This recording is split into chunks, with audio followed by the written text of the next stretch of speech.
Fresh Revenues, which is and he's a real interesting guy. He's been around the block a couple of times. And he's one of the guys, like I mentioned before, he's one of the guys that gets invited back a lot because he's got something powerful to say. So Don, take it away. Thank you, Chris. What time do I stop again? 5:15. 5:15. Include Q&A in there. Sorry? Include Q&A. Gotcha. All right. Are we recording? Yeah. All right. I want to do this for the two women who had to leave for a medical emergency. Don Farrell. My cell phone is 731-514-1589. Call me after you've seen the video with questions and concerns. Deal? Deal. And I'll give it to the rest of you when we're done. All right, Don Farrell. Let me do a frame of reference because it's always good, I think, whoever's standing up here or any boss you go to work for, you ought to know what their frame of reference is. I don't pretend to be the world's greatest anything. What I do pretend to be is somebody who's been exposed to a lot of things, and hopefully I'm going to bring you the best ideas to the table today. Okay? Fair so far? All right. So what does my company do? And by the way, sorry for this, but I lost my voice 2 days ago entirely, so to be like this is pretty good. All right, first and foremost, fresh revenues. Elevator speech, you've heard those words before. An elevator speech, you got to get your presentation down to an elevator time. And if it's the elevator that's broken on the 4th floor, you got days. All right, so what do? I help our clients make more money. Stop right there. Now, do you think I have most people's attention when I say that? I would think. Even if they're doing great, do they want to make more money? Yes, they're greedy. And then, of course, there's a lot of people out there that want to make more money because they're not making enough. All right? So that's what we do. Well, how do we do that? We do it one of several ways. Number one, I get to speak at a lot of different conferences. I'm going to speak next week at the IAVM, which is what again? International. Loud, yell so they can hear it. International Association of Venue Managers. So, venue managers, people in charge of stadiums, arenas, playhouses, stuff like that, convention centers. So they're going to be there, and I get to speak to those guys. The week after that, or 2 weeks after that, is Radisson. Radisson was bought by a Chinese company, and they're reinventing their entire organization. So I'm going to get to keynote that. So I run around and do speeches. Now, if I wanted to, I could probably do, I don't know, 100 a year, make really good money and go home. But I don't do it to make money. I do it because I want to feel good about the impact that I leave. I want to know that the stuff we're training and teaching you is actually working. So I use those speaking venues to find clients. So what happens is you've got 10,000, 3,000, 4,000 people in the audience, and when you're done, they come rushing up to the stage and they want information about how we can help them. That's how I get business. Okay? That and a lot of word of mouth. I have never, Chris, gotten a piece of business off the internet, as hard as we've tried. I have SEO, search engine optimization people, marketing for the last 10 years. Not once have we ever gotten a piece of business off the internet. We're really a sales-driven organization, really network-driven. So there's other ways than the internet to make money, I guess. All right. So training. I mean, that's kind of a big topic. So what makes us unique versus a lot of training companies out there? We found out many years ago, not because we're smart, but because our clients made us, thank you for that, our clients made us help them what's called reinforce. Write that down, reinforcement. If training is going to work to the degree that you really want it to, Shen, you've got to reinforce it. What does it mean? You've got to keep people accountable. You've got to track it. You can tie it to an incentive. Here's an idea for a reinforcement vehicle. I just trained 3 pharmacies, I should say, independent pharmacists. It's a new market segment I'm going after. 2 market segments this year. One is venues, the other is independent pharmacists. Why independent pharmacists? Because A, there's 22,000 of them out there. If you combine Walgreens and Kroger and Walmart drugstores, they add up to 22,000 collectively. There's 22,000 independents. Had no idea until I got into it. Number 2, they have incredible passion. They're smart people. They went to college for 6 years.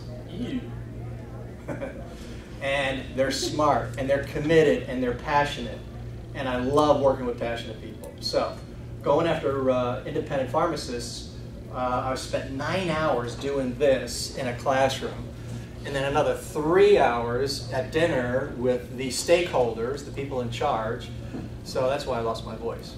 And where was I going with that whole story, Chris? Why did I bring up independent pharmacists? That's your new market segment. Right, but I forget why I got into it. I'll get into it again, sorry. So anyway, long story short. Oh, I know what the point was. The point was this. That's what I live for. Because now when you're done after 8, 9 hours with their staff, 40 people, I'm going to train another 40 in 2 weeks in Raleigh. And when you get done with them, now you're having dinner and you're saying, here's how you can reinforce it, and here's how we can help you. And they buy certain services from us.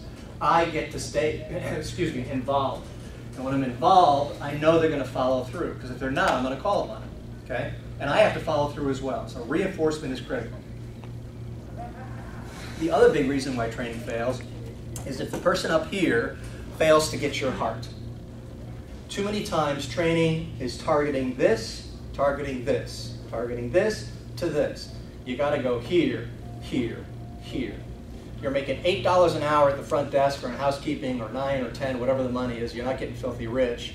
So how do I convince you to change your life to help your employer and, oh yeah, help you? So I've got to be able to get by it. And those two things, if we can do that, we're going to win. Okay? So that's the training component of it all. There's a lot of consulting end of it too. And I typically don't like to do just pure consulting, Chris. Why not?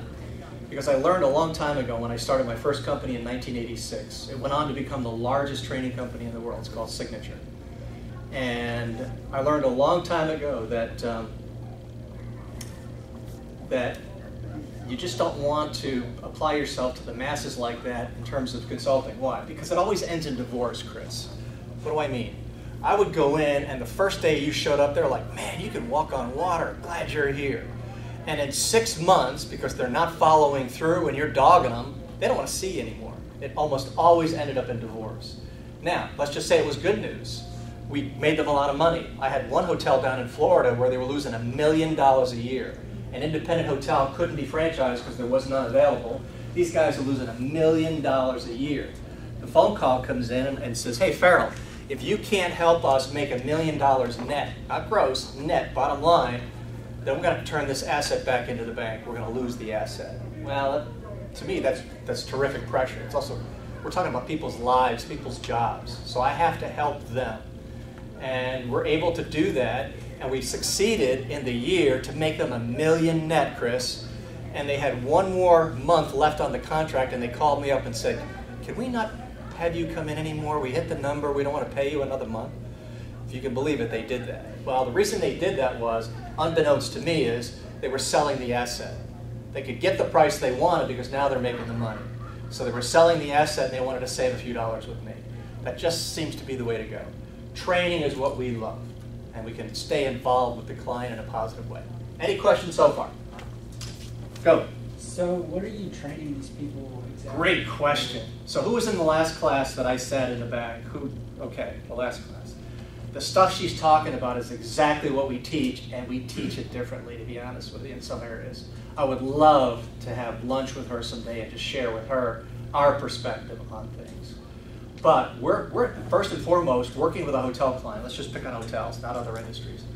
A hotel client to capture immediate revenues. I mean, like the same day. They start doing the stuff we tell them that makes sense. They start capturing more money today. Service, sales.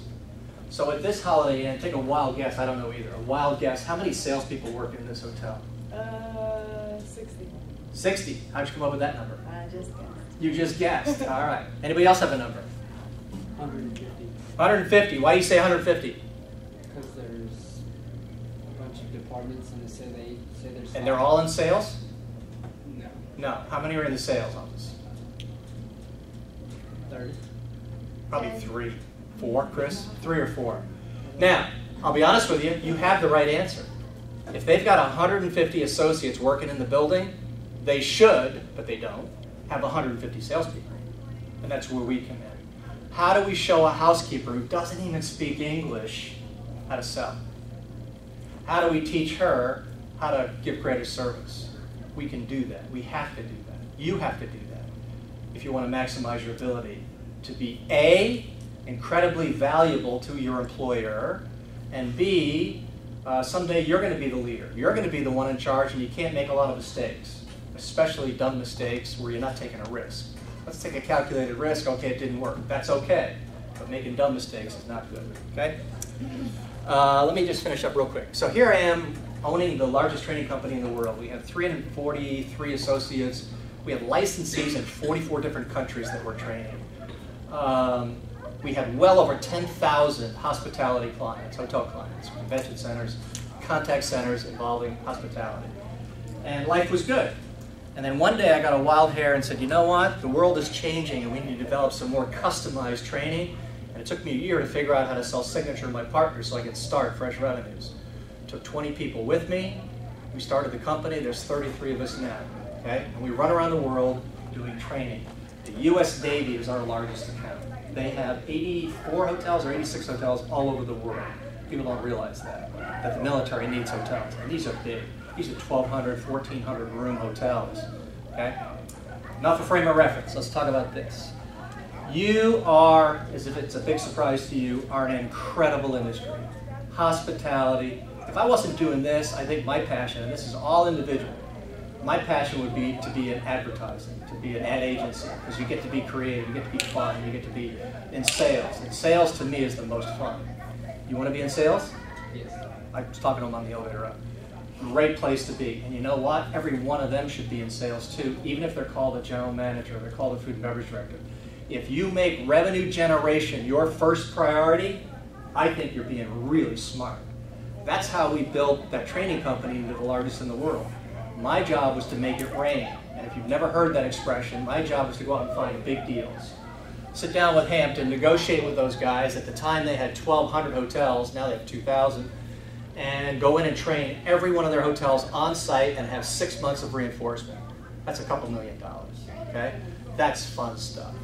And if you drive revenues, you can make it rain in your business, in your department. If you're a food and beverage director or whatever it is you're in charge of. I'm in charge of room service, doesn't matter. Drive revenues. And the second thing is drive the right kind of culture. Write that down, please. Culture. Culture is how we talk, how we treat our clients and our associates. It's that simple. Are we trustworthy? Are we likable? Do we encourage new ideas? Are we being good leaders? Not managers, leaders. You need to do both. Leaders are conceptual people. They see the vision. We have to get here in our business. The managers take that vision and they make it work every minute of every day. We need both. But if all you are is a manager, you're not going to be the top dog. You need to be a leader. You need to learn how to do that. Okay? But you're in an incredible industry, and to tag in what you were saying, Chris. For me, when I first got into the Marriott Hotel in Milwaukee, Wisconsin, it was as a pot scrubber. That's where I started, washing pots and pans. And I thought at the time, I was 15, I thought at the time I wanted to own my own restaurant. And it wasn't because I wanted to have the fanciest restaurant or good food. I wanted to have the greatest work environment for the associates, because I felt, even Marriott, as good as they were leaving a lot of things on the table in terms of how we could take care of our people. Okay? Now, since then, they've gotten much better, but still, everyone is missing the boat to some degree on how we can take better care of our people. Revenue generation, culture building. Two biggest things you have to focus on if you're a leader, if you're a manager. Okay?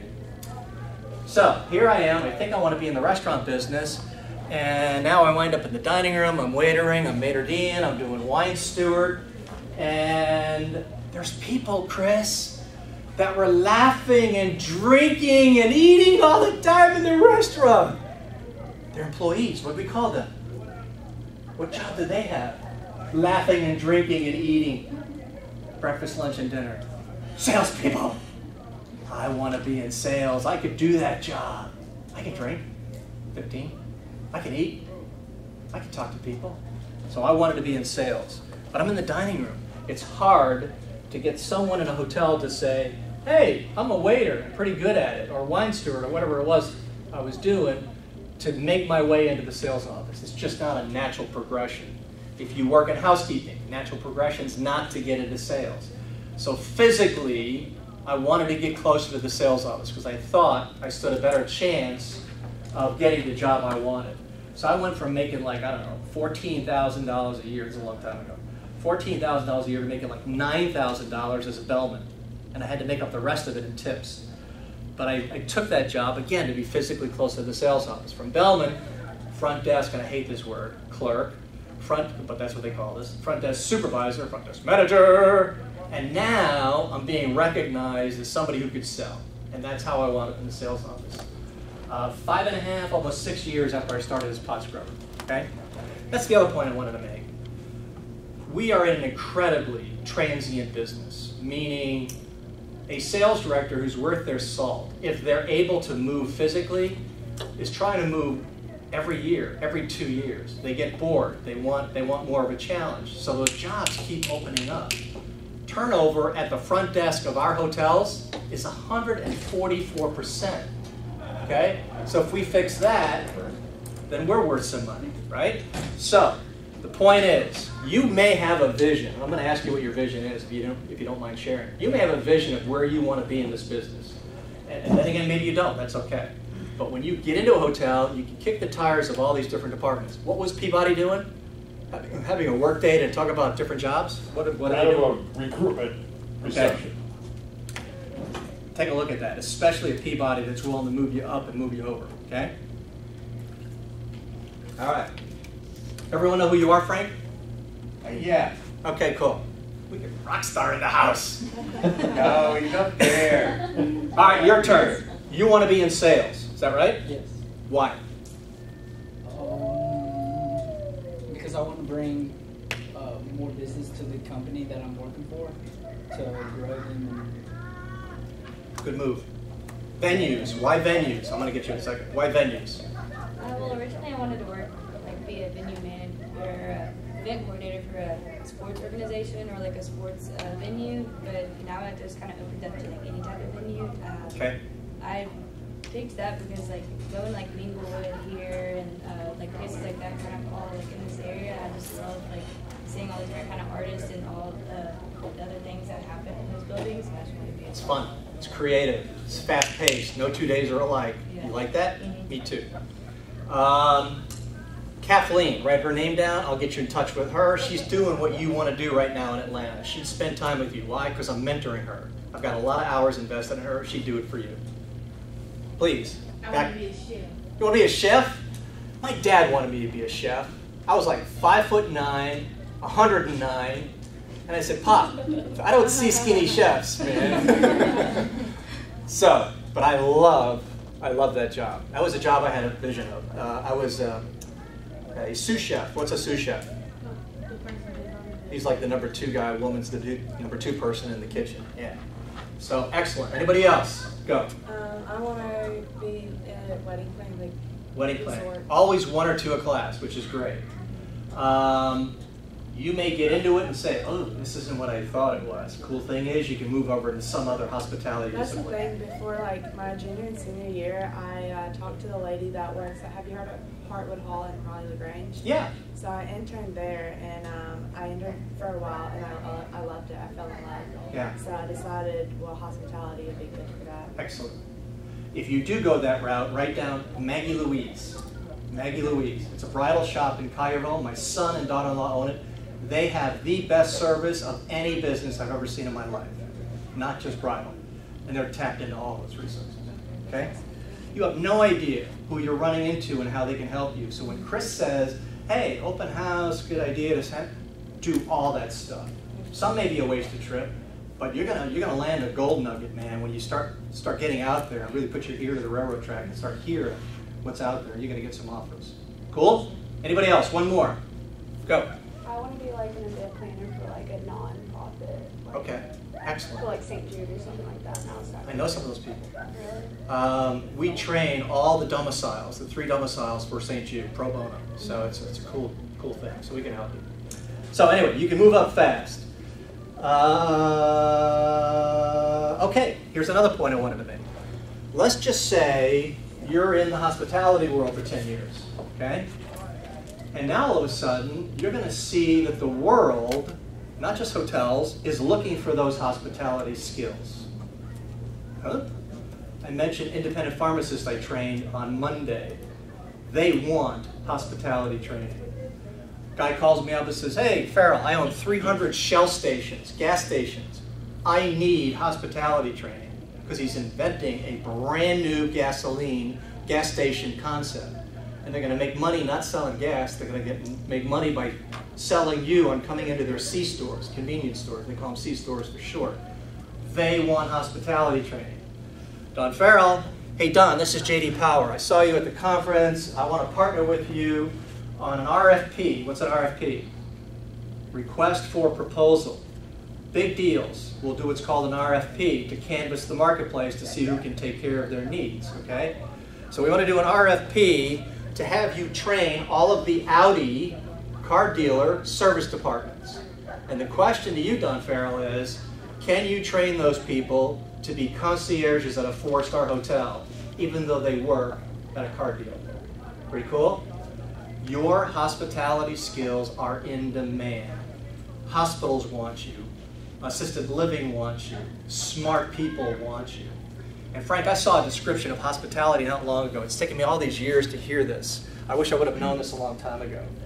When we think hospitality, including me, up until I read this, when we say the word hospitality, I'm thinking the service that it takes to make you happy.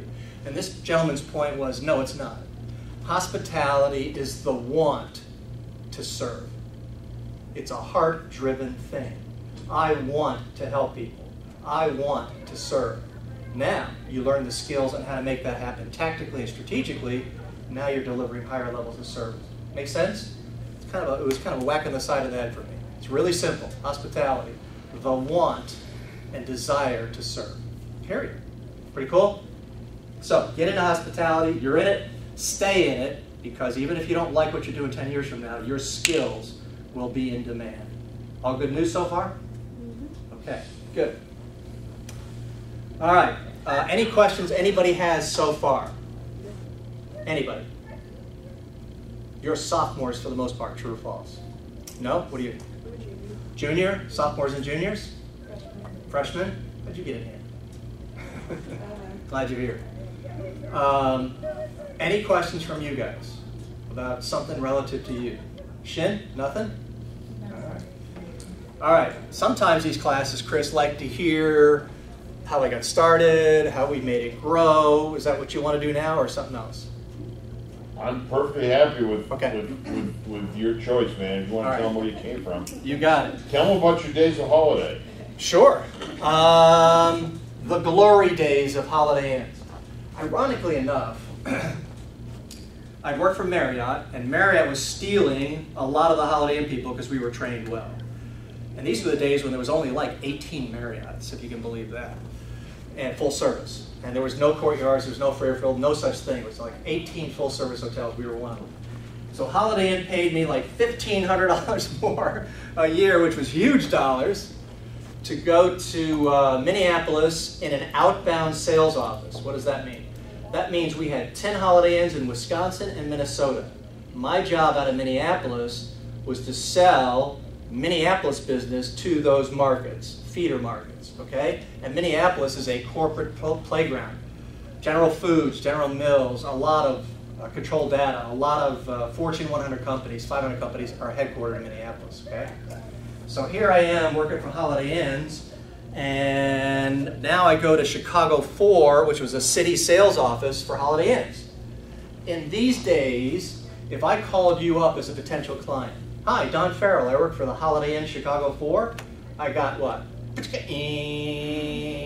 Why? Because IBM was not going to have their meeting at a Holiday Inn, and they would literally say 50% of the time, Farrell, I'm not bringing my meeting there, but I'll vacation there. So they thought we were just good at leisure, not good at corporate. They were probably right. And we had to literally, when I called up a client now, say, hi, Don Farrell, I'm with a collection of 4 hotels in downtown Chicago. We call ourselves the Chicago 4. Can I meet with you? Oh, all right, let's do this, Don. Let's have lunch. I had to literally wait outside on the curb in downtown Chicago for the cab to pull up. This is before Uber. Cab would pull up because the guy or the woman would get out and look up and see a Holiday Inn name on the building, and if I wasn't there, they'd close the door and drive off and say they couldn't make it. So literally they would be like, Holiday Inn? I mean, yes, but it's not a Holiday Inn. And I hate to say it, but I had to say this. It's a Hyatt with a Holiday Inn name on it. So once we got them in, they were hooked. I mean, they were bought. These were we told people they were the 4 best. They were really the 2 best. One was pretty darn good, Lakeshore Drive, and then Holiday Inn Downtown. That was my discount hotel. It was not in a great neighborhood. Good hotel, but not in a great neighborhood. So I had a hotel product for any kind of client I wanted to run into. Those were great days. Okay? Now, I get a wild hair because like you, someday you're going to want to do something different. Now I want to be a director of sales. I went from an office that had a budget of $5 million to advertise. Hey Farrell, what do you want to do? I don't know if it's a stupid idea or not, but I want to go do this. Okay, great, here's $100 grand. Go do it. And I'd make mistakes doing it because I didn't know what I was doing. Okay? But that's the kind of money we had. Now I show up at Holiday Inn Oak Brook Terrace. Is it southwest of, I forget, Chicago? Yeah. It's where McDonald's is headquartered. Let's put it that way, Hamburger U. So I'm in Oak Brook Terrace, Illinois, suburb of Chicago, as the director of sales of a 233-room Holiday Inn. And they took a London train station, deconstructed it, and reconstructed it in our lobby. When you walked into a train station in London. It's pretty cool. What wasn't cool was like 3 or 4 days on the job, I walked into Bob Foster, the GM at the time, and I said, hey Bob, I've got a PO, purchase order, to go buy some letterhead. We have no letterhead. And he looked at it and he said, hey Farrell, we don't have any money. I said, whoa, wait a minute. How am I going to send out proposals and agreements and contracts? And how am I going to do that? I don't know. Come back in 3 weeks when I got more money. So what did I do? I did what you might want to do someday, and you probably will, and then remember this story. I went in my office, I closed the door, and I started kicking the furniture and throwing stuff around and saying, what a stupid move I made, this company's stupid. And when I calmed down, it dawned on me.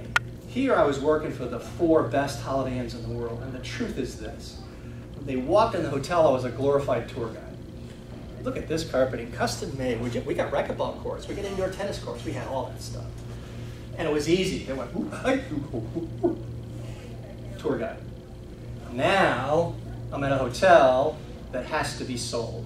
Our competition's Hyatt, Sheraton, Marriott, The Drake, and us. Oh, and the Stouffer's Hotel, and us. We look like the employee restroom to those hotels. But we weren't going to take no for an answer. So even to the GM, that night I went to every storeroom on every floor of the building to find stationery, because dang it, there's got to be stationery here somewhere. And I didn't find it, but I found meat slicers. I found 8 billion Christmas placemats. Okay, there's paper at least. I'm heading in the right direction. So I took a bunch of those placemats down. It was August when I first started working for this hotel. We actually came up with a poem that was kind of cute about keep us in mind for your Christmas party and anything else you've got coming up, and we could take care of your needs. But it was on a Christmas placemat, so we made it a Christmas theme. Book now so you can get your space. Well, we sent that out and people thought we were geniuses. We were poor. But I learned how to sell at that hotel. Because if we didn't sell, it didn't happen.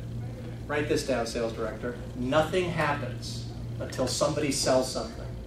Nothing happens until somebody sells something. And the rest of you should be writing it down too, so no matter what you're doing, you're involved in the revenue generation. Nothing happens until somebody sells something. You got to sell yourself to get the job. Right? Okay. Keep going with Holiday Inns. So now I want to get back in the restaurant field. I want to own my own restaurant. And if I don't own my own restaurant, I want to be better as a sales director. Because what was happening was I would go to my food and beverage director of the hotel, who was equal on paper to me. You got the GM, you got the F&B director, you got me, sales director, equal. So we would fight like dogs for certain things. I'd go to Fred, who's the food and beverage director, and say, Fred, I've got a client that can bring us 1,200 room nights in December when we're dying in Chicago. 1,200 room nights was probably a $40 rate at the time. So what is that, $4 million or $400,000? Whatever it is, it's a big number, okay? And I would go to Fred and say, in order to book this business, I got to take $1 off the prime rib. What would Fred say? Oh no, because rooms don't impact him. Food and beverage does. He didn't want his food cost impacted. And I didn't know how to talk the Freds of the world into it. The GMs in those days, for the most part, came from where? Food and beverage, not sales. So he was totally understanding the GM. Oh, we can't discount our prime rib $1. Wait a minute. We can make $300,000. I'm going to discount your prime rib. It'll cost us $800. Does this not make sense to you guys? Nope. It's going to screw up our food costs. So I went in my office again, threw stuff, broke stuff, and I can't calm down. And I said, Farrell, if you can't even sell your own people, how in the world can you sell a stranger? So you better figure this out. So in order to figure it out, I became a food and beverage director. And I became a food and beverage director for a year. Most miserable year of my life, but incredibly educational. You're working at a minimum 80 hours a week. Turnover, problems, mistakes, there's always something going on. You were sticking your finger in the dike to fix the lounge, and meanwhile, while you're doing that, the restaurant's falling apart. Now you go to the restaurant and fix that, and all of a sudden catering's messed up. We just didn't have enough staff where I could get enough help, so you're on your own, man. Great education. And then I learned how to talk to food and beverage directors. To finish that story, it went like this. Hey, Fred, I need $1 off on this prime rib. It's going to cost you $800. No. Fred, I'll make you a deal. All that stuff that's sitting in your freezer right now that's about to go bad, we'll sell that for you. And if we don't, you got a lot more than $800 in food costs in that freezer because I was back there. I didn't know that until I became a food and beverage director. And then we figure out ways of reducing the labor cost if we're going to lower the food cost. So I'll save you labor dollars, which will be a wash on the dollar discount. Make sense? Okay. So now, where did I go after Chicago? Oh, pre-opening sales. I never pre-opened a hotel before. It was the 33rd Holiday Inn ever built, Detroit Metro Airport. Small 138 U2. Holiday Inn called them U2. Frank, why'd they call them U2s? It was in the shape of a U with two restaurants? And 2 stories. 2 floors, yeah. U2. So it was a U2 Holiday Inn with a pool in the middle. They took and made what was called a Holidome at the time, which was an indoor recreation center. Holidome, this sucker, added 200 more brand new rooms to it. It was my job to pre-sell it, and oh, by the way, we're the headquarter hotel of the Republican convention that year. So we got to be open on time, okay? So that was fun. From there, I went to St. Louis, my favorite job in the whole world. Director of sales of a 400-room Holiday Inn, meeting and banquet space for 1,200.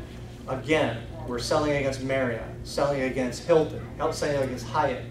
We were the bottom tier in terms of quality. As good as we were bottom tier, competing against all these other guys. Remember what I said earlier when I worked at the 4 best hotels, I became a tour guide? Well, that's what the Westin was. That's what the Hyatt was.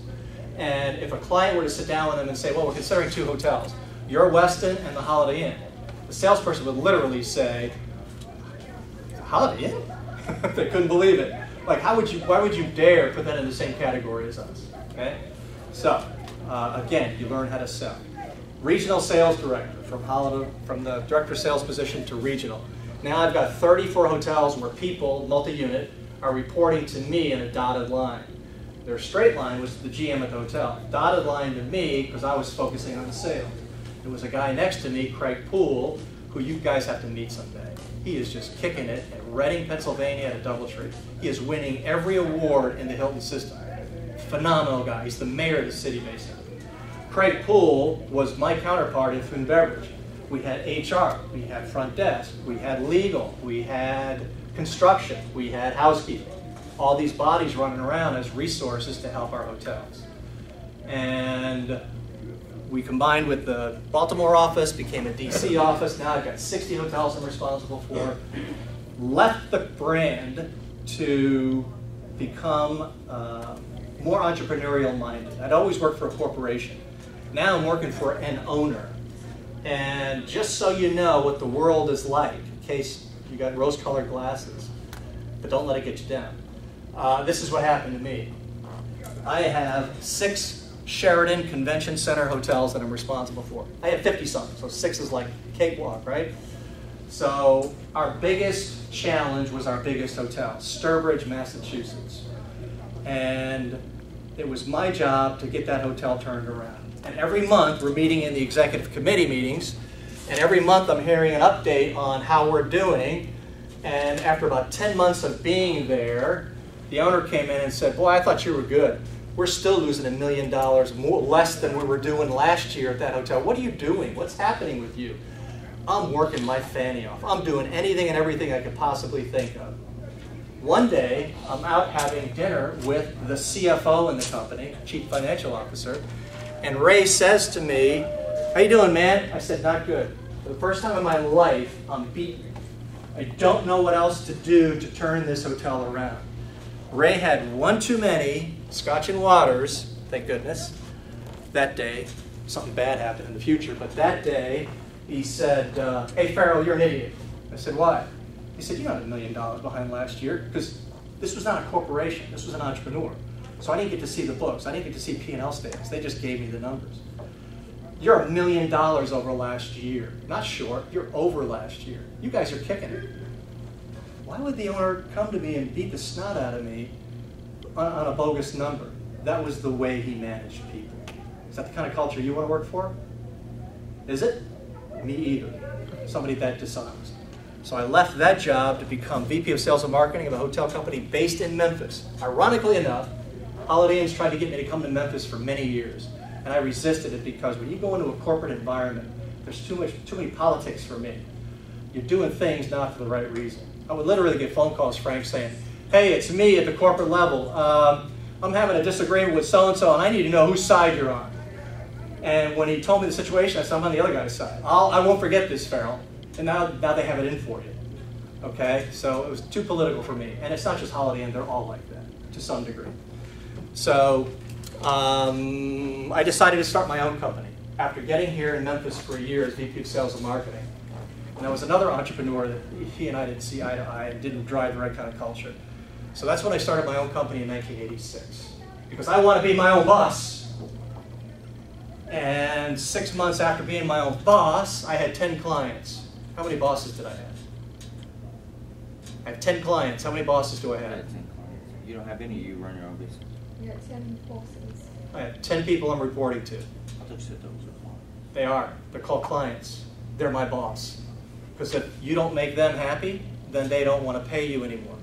And like any business in the first year, mine especially, I was crawling. I wasn't walking, I was crawling. I'm doing business with owners and operators of dirty hotels on the wrong side of town. Because I got to cut my teeth, I've got to get educated, I've got to get this thing on a roll. I've got a brand new baby at home. I've got to get her new shoes, right? So you do what you have to do. And it took me literally 2.5, 3 years before the company was finally stable. So for you budding entrepreneurs, if you want to be your own boss, I don't know if it works out. But I'll tell you what does work out. It is a glorious feeling when you wake up someday, and it doesn't happen in the first year probably, but let's just say sometime in the second year, where you've got 25 clients and now you're starting to make some decent money and you're having fun, but you've got a client that's not paying attention because we have reinforcement. Remember that word again? So I'm following up to make sure they're doing what they're supposed to be doing, and if they're not, I call them up and say, look, guess what, client? What? I'm firing you. What? No, I love you, man. I want you to keep coming. You're awesome. No, you're not doing anything. You're wasting your money. I'm wasting my time. Keep your money. And to be able to hang up the phone and say, dang, that felt good. To do things for the right reasons. Too many times, you and I, when we work for someone, we're not able to do that. Okay? I saw a statistic, unfortunately, the other day, Chris. 61 or 65, I think it's 61% of the people polled said they would forego a raise. Don't give me a raise if you fire my boss. 61%. And it's all too true out there. So don't go in there with rose-colored glasses saying, hey, this guy's going to be great, this woman's great, I'm going to have this. You're going to cut your teeth, you're going to learn, you're going to grow. And the first person you get mad at when stuff doesn't go right should be you. Look at yourself in the mirror and say, how can I do this better? It will make you better. Cool? What else, Chris? We've got 15 minutes. I'll talk about anything these guys want to talk about. It's your time. It's your life. Anybody? Chris, idea? Well, Don, you've got some interesting moonlighting deals that you've put together over the past couple of years. You want to know? So it's not just fresh revenues. No, it's not. we have a dry marker? I'm going to go over here. Can you guys see this? So for me, and I'm not saying this is the way you should do it, but I'm saying this is what your world could look like in due time. So here's my life. Dry. Can I get one? My life is dry. Thanks. So this is my world, okay? And here is fresh revenues. 33 people running around the world showing people how to make more money. In addition to that, I'm spending time, money, investment on what sounds like a 501c3. What's 501c3? You write this down. It's not for profit. 501c3. You want to be a not-for-profit, right? Yeah. 501c3. That's the name, the number of the form you fill out to become not-profit. So when people say, I'm running a 501c3, it's what you want. What she wants, not maybe what you want. Okay, so, but I don't want to be a 501c3 because I don't want government restrictions and things I got to go through hoops for no apparent reason. So I'm going to run a for-profit company that will eventually invest every dime back into the company and not really make money, but it's focusing on homeless. It's called People Core. Got the URL. Don't have a website yet. People Core. My personal feeling is this. I'm no homeless expert. But what I've seen in the city of Memphis, I've lived in Memphis since '86, really Collierville. So downtown, I've been here for 10 years. Downtown. What I see is if you're homeless, you know, because they have a tight network, that you can go to that church and get served breakfast 6 days a week. It's a Catholic church. I used to help out. I can get breakfast and lunch there. For dinner, I can go over here. For clothes, I can go over there. If I'm not feeling too good, I'm going to call an ambulance. Come get me. And the city is spending $80, $90, $100, $300,000 on that one person a year to go get them, bring them in the hospital, and to leave them there for a day, and then kick them out with a bunch of prescriptions they can't afford to take care of. But there's hospital stuff you could do. If you have any kind of employment at all, you can do Church Health Center. You familiar with them? Write that down. They are hot. Church Health Center. They're in the crosstown. They just moved in there. Huge, phenomenal success. My son interned there for 15 months. He loves those people, loves that initiative. It helps people who can't afford major medical to get major medical. Cool? All right, so what I see is they have resources everywhere. And you've heard the expression, when you give someone corn, have you ever heard that expression? No. Or you give someone a fish, they don't learn how to fish. They don't learn how to plant corn. So they got to be at that shelter every morning to get breakfast for the rest of their life. What do they need? What do they need to be successful on their own? What do they need? Jobs. They need jobs. They need jobs. And to get jobs, they need skills. So it hit me like an epiphany one day, probably 7, 8 years ago when I was on Union Avenue driving to the gym, and I see homeless people sitting on the same bench I saw yesterday, and a homeless guy with his feet in the curb, you don't see that every day, sitting over there, and about 30 feet behind him are a couple of immigrants. I'm not saying they're illegal, but chances are pretty good they were. Immigrants tearing down a building. And what went through my brain was that poor slob doesn't know there's a dang job 30 feet from him. He doesn't look at the world that way. We have to teach them how to have a job so they can support themselves. So that's an initiative we're working on. Over here, I mentioned earlier, we've identified 2 market segments that I'm going after.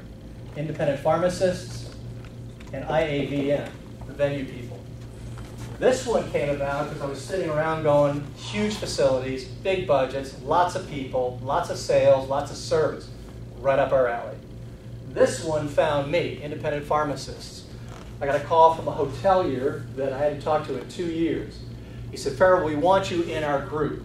We have 5 disciplines. We don't have sales, we don't have service training. We need you as part of this group.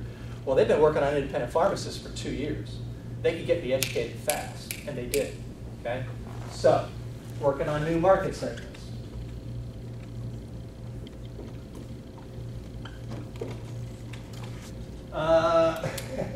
I just joined the church council, so now I gotta do some stuff with those guys.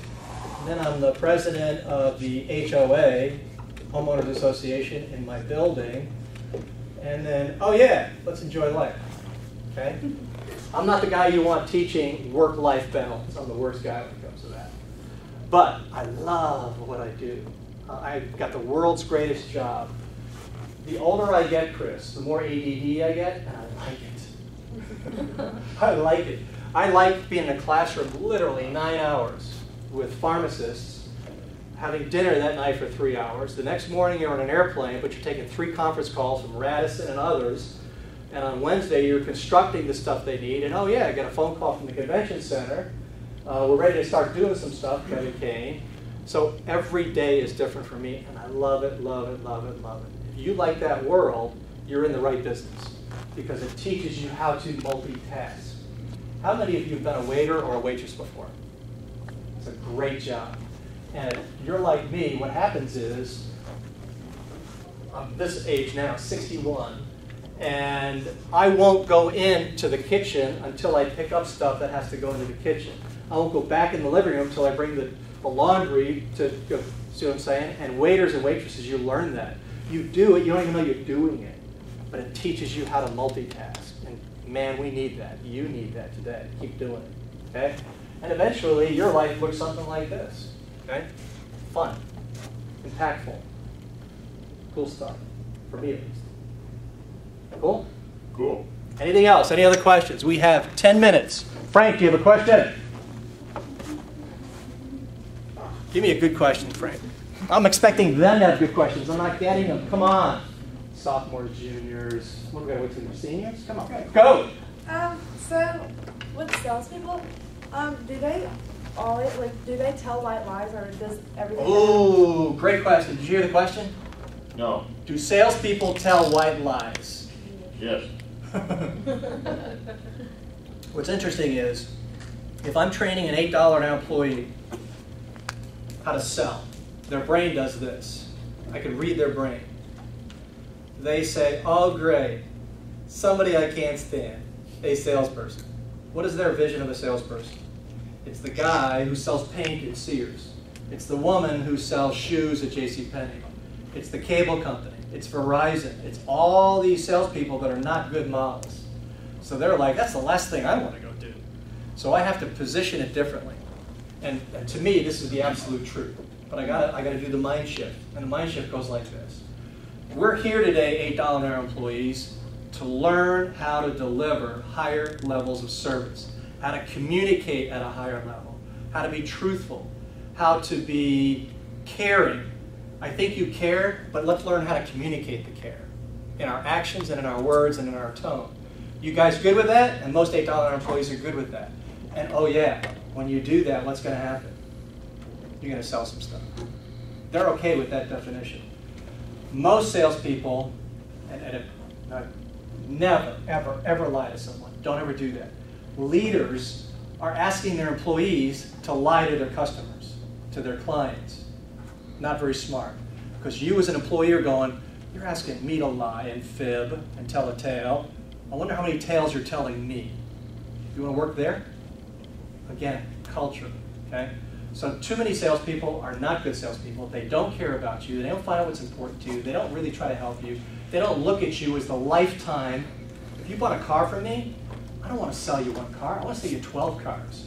You may be 70 by the 12th car, but that's who I want you to be. Have you ever told them the truth? Like if they asked you a good question or something about that business, have you told them, well, they don't really such and such, have you told them a negative thing that was the truth of it? Or did you go around there? So let me try it again. So a customer comes to you and they ask for something. Yeah, about your business that you're trying to sell. About my business. Mm-hmm. Well, what's cool about my business is this. Let's pick on those independent pharmacists because it's fresh on my mind. So there's 40 people in the room, and I asked them, could we be better at servicing our clients? What do they say? Yeah. Oh yeah. But their brain is like, that much, not that much. We're pretty darn good. In fact, we've got surveys done that they sent me. We're at A- and A+ on every single service category. The problem is the survey's too small. So what do? I go on what's called a reality trip. Remember I said reinforcement earlier? I had all of their stores shopped 10 times. What does that mean? We called them up, tried to find out something about the drugs and everything else that people call up for, recorded the call, and now I'm playing it in the training class. There ain't no lying. There's no I meant to say. There's no, geez, we don't have that much. When we get done playing 10 shop calls, which takes an hour and 20 minutes to do it right, back and forth autopsy, and it's not an attack on people. It's an attack on the process. The reason why you're making mistakes is not your fault. It's your boss's fault. It's my fault, Don Farrell, because I didn't get there a year ago like I should have to help you. But starting tomorrow, if you don't do this stuff, guess whose fault it is? All of ours, including you. So don't let that happen. You can be that direct with people. Reality trip. Reality trip. This is going on tape, so I got to watch what I say. I got a wild hair, maybe 10 years now. It feels like yesterday. A wild hair at my butt because I'm driving by AutoZone, which is literally less than a mile from my house. And down it's the world headquarters. We don't have too many of those in Memphis, but this is one of them. They own and operate 8,000 stores. I want to make it rain. What does that mean again? Not money, big money. I want to bring in the big revenues. So I call up my people and I say, people, I want 100 shop calls, 1 to 100 different stores. I want this believable. And we're going to ask for the same thing at every store. AutoZone, Bill. Hey, Bill, listen, I got a so-and-so car, and the year is this, and I'm looking for a battery. Well, how many cc's is the engine? Well, if the women are calling up, do they know the cc's? Even the guys, do they really know the cc's on the engine? Do they know the horsepower? Probably not. And then, when he quotes the price, he says, we got a $49.95, $59.95, $69.95, $99.95. Which one are you buying? Right now, which one are you buying? Cheapest one. Exactly. Why would you do it that way? And oh, and plus core charge. What is that? Core charge. Okay, so this happened to me not too long ago. I thought it was $10 for that, but it was literally like $50 now. 50. It changed, but you have to like bring back your old. If you don't bring your old battery back, they charge you $50. Yeah. We're supposed to know what that means. We're not in the business, but they pretend we are. We would say, sounds great, we'll call you back. See you back. 100. Sent them to the CEO of the company. I don't know the CEO. I didn't send all 100. I sent him 3. I said, we made 100 of these. I sent you the best call of 100. I sent you the worst call of 100. And I sent you a call that represents 98% of your stores. If you listen to that, you hear 98% of your stores. I got an email back in 20 minutes. I want you to meet with my regional vice president of operations. And I want you to show him and talk to him about all this stuff. Great. We trade emails, he and I finally show up at AutoZone.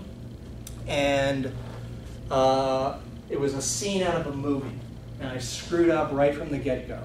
Because he walks up in the lobby, good-looking guy, tall guy, shakes my hand, so-and-so, Don Farrell, good to meet you. How do you know the CEO, Don? Stupid. Stupid on my part. Because I said what? I said the truth. I said I don't.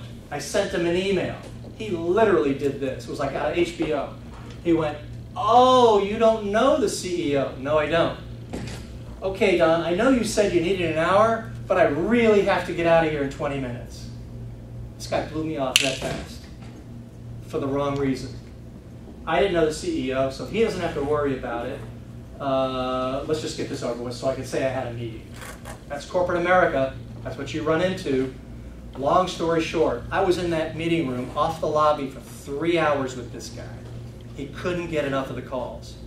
And he's taking notes. He's writing a Funkin' Waggles encyclopedia on what I'm telling him. And then he gets a wild hair and says, oh, hey, let's get the training department down here. I want them to hear what you have to say.